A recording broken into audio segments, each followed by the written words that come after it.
Here we are on the eve of another Ashes series, and it promises to be a fantastically competed for series between England and Australia. But now, what are the Ashes?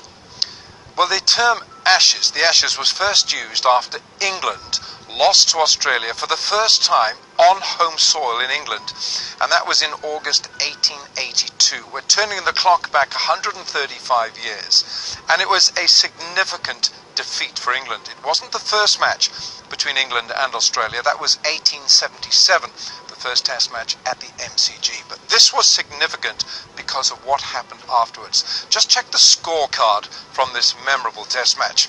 It was a very low-scoring match. Australia 63 all out in 80 overs. England replied with 101 all out. Fred Sporforth, the Australian, picking up 746, the quickie. Australia in their second innings 122 all out, and England, they were set a target of 85, were bowled out for 77 in 55 overs. W.G. Grace made 32 and Sporforth picked up 7 for 44. He picked up 14 for 90 in the match, but England lost that test match by just 7 runs.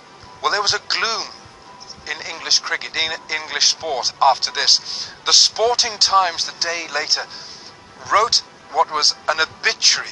It was a supposed mythical obituary for English cricket, and it read, "English cricket died at the Oval, the 29th of August 1882. The body will be cremated and the ashes taken to Australia." The words have remained ever since. The concept caught the imagination of the sporting public.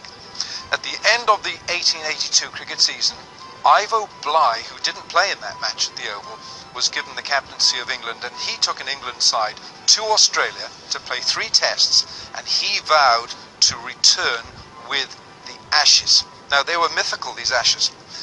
The Australian counterpart, Billy Murdoch, would have none of that. He said they were going to defend them. What were the Ashes? Well, during this 1882-83 tour, England played a lot of social matches. One of them was at Christmas Eve at a place called Rupert's Wood, just outside Melbourne, and the game which England won was a bit of a social affair. Captain Ivo Bligh actually met his future wife, Florence Murphy, who, folklore tells us, presented him with an urn. Now, this is my own urn, but this is the size of the urn where the Ashes are now kept. She presented him with this. Many people thought it was a perfume holder. It might well have been. And it contained the ashes of the bales in that match on Christmas Eve that were burned and given to Captain Bligh, and he kept it, and he regarded that as a present. Now that he married the lovely Florence Murphy, they went back to England after England had won that series, and that urn stayed on the mantelpiece at their family home in Rochester in Kent at Cobham Hall until Bligh died in 1927, in 43 years later. Now, at his request, Florence, wife, bequeathed that urn, and it's only this big, to the MCC. And today, over 90 years on, this tiny, delicate and irreplaceable artefact resides in the MCC Museum at Lord's Cricket Ground in London. In the 1990s, the England and Wales Cricket Board commissioned an urn-shaped Waterford crystal glass trophy, and the Ashes trophy is what the modern teams play for now. It's crystal glass. It was first presented to Mark Taylor after his team won the 98-99 Ashes against England. The urn has only twice been taken out of Lord's. Once for the Australian bicentenary celebrations in 1988, and secondly to accompany the Ashes series in 2006-07. I don't know what the reason was for that.